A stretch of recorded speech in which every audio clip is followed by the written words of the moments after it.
Shampiyona ya Saud Arabia yari yakomeje ku munsi wayo wa 15 aho ku wa kane Aba yatsinzwe na Al Ahly ibitego 3-0,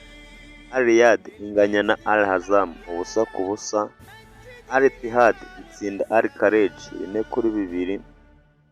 naho ku wa gatanu Al Feh yaje gutsindwa na Damak FC ibitego 4-2, Al Hilal itsinda Al Nassr ya Cristiano Ronaldo ibitego 3-0, naho ku wa gatandatu Al Khalid yatsinze Al Ittifaq igitego 1-0, naho Al Fateh itsindwa na Al Tay igitego 1-0, Al Raid itsinda Al Wed ibitego 2-0, Al Town itsinda Al Shabab ibitego 2-1. Naho uko urutonde ruhagaze, Al Hilal ni iya mbere n'amanota 41, Al Nassr ni iya kabiri n'amanota 38, Al Ahly ni iya gatatu n'amanota 30, Al Ittihad ni iya kane n'amanota 28. Naho abafite ibitego byinshi, Cristiano Ronaldo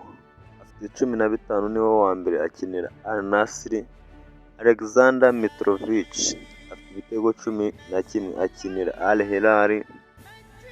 Malcolm ndetse na George Kevin ni aba gatatu bafite 9, umwe akinira Al Hilal ariwe Malcolm, naho George Kevin akaba akinira Damak FC.